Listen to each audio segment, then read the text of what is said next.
Hi, this is the second part of the presentation. In this part, we'll set up and insert an Exostiv IP into the target system. We are using the VCU 108 from Xilinx with a Vertex Ultrascale FPGA.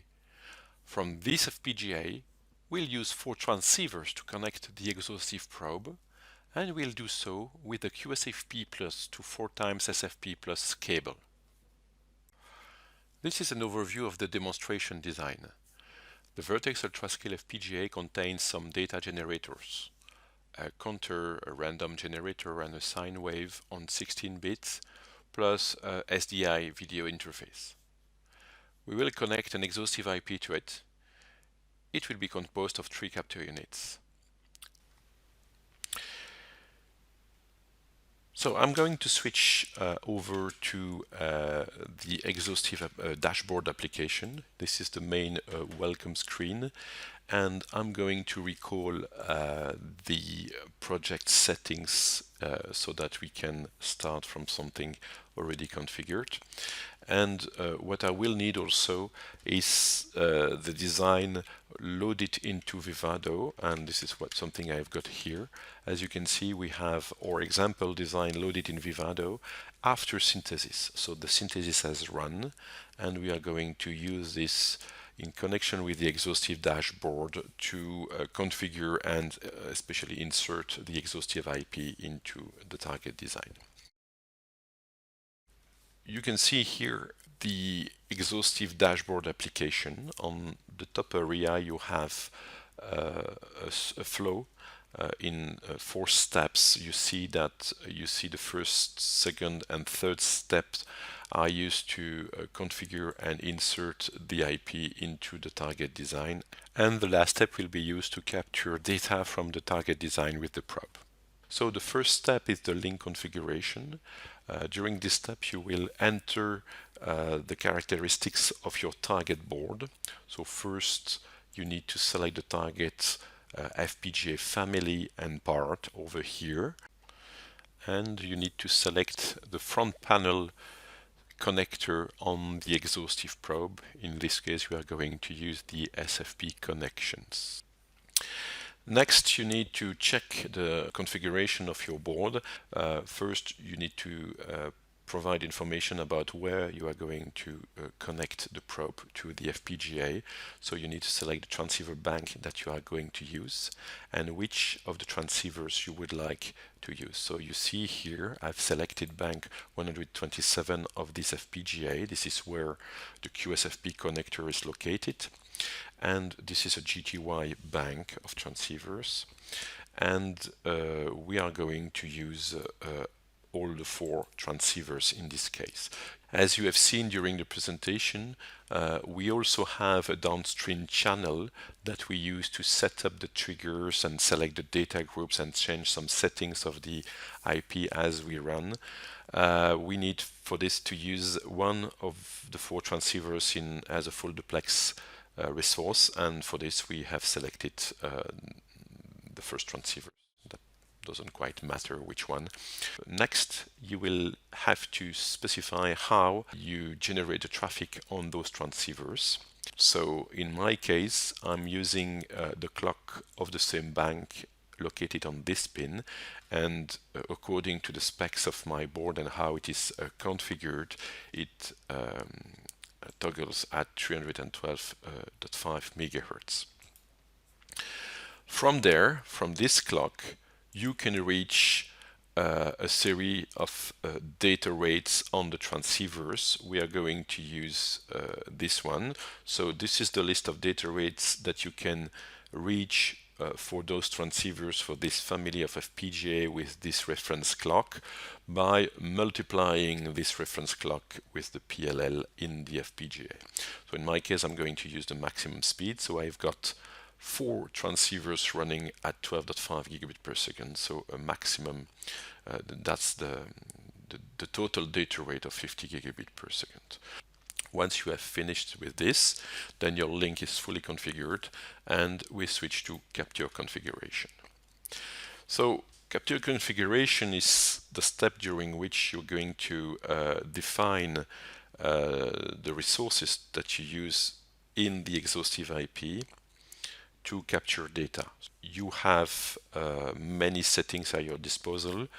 First, the number of capture units. So you might want to have multiple capture units because you have multiple clock domains, but also because you want to extend your reach on your FPGA. So you simply click over here and or remove them that way. And for each of these capture units, you can define up to 16 data groups. So you remember the data groups that are listed under one capture unit are multiplexed data groups. So at runtime, you will be able to access the data of one data group for each of the capture units. You can of course enable multiple capture units at the same time. You see over here in the interface that when you click on the name of the capture unit, you find its settings on the right hand side. And for each of them, you need to specify first, well, the size of the FIFO that you will use as a temporary buffer for the capture unit from 1K to 8K. The type of trigger unit, whether you are going to be sensitive on level edges and comparisons. And you have also additional resources like an event counter. You can add pipelining, and you can also finally enable the storage qualification unit, which is a logic unit that enables you to filter the data upfront based on the logic condition. But the most important part is, of course, to decide about the nodes that you wish to observe. You see it's already done for you over here, but I'm going to show you how. And for this, I will need to use Vivado. And if you remember, in Vivado, I've got my design loaded after synthesis. So the synthesis has already run. And you see here we have a button which is the integration of the Exostiv dashboard in Vivado. And when we hit the button, we are going to establish a connection between Vivado and the Exostiv dashboard.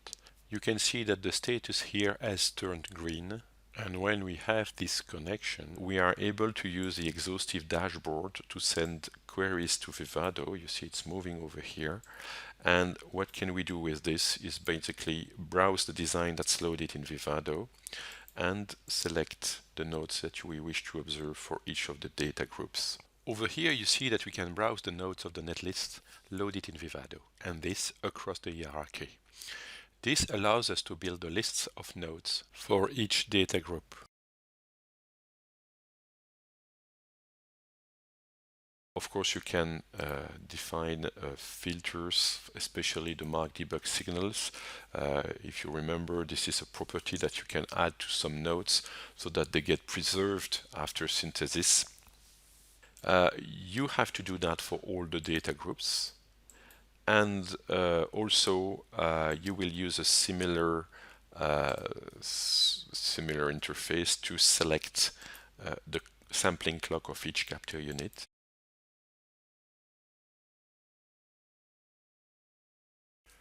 As you can see, we use the same browsing interface to receive a list of signals, and this time we only receive the clocks that are located where we point in the netlist. We have now completed the capture configuration step. We can now go to the Insert Exostiv IP step to synthesize and insert the IP instance into the target design.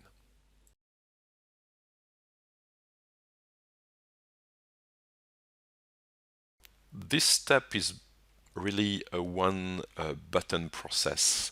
You need to specify where the Vivado executable is located and specify a name for the instance. And when you hit this button, you see that flow is going to start. It first will check the configuration, start a shell, create a project to synthesize the IP, and here you will have at the end of this step a synthesized debug core, which will get inserted into the design loaded in Vivado, connected to the nodes you have selected, and then we will generate some constraints and include them to the project. After which you will have to implement the design, so place and route it and generate a bit stream. So we will start it now, And at the end of the process, we will get a usable FPGA bitstream. To see how we'll use it and capture data with Exostiv, check the third part of this presentation, a demonstration of the Exostiv analyzer. Stay tuned.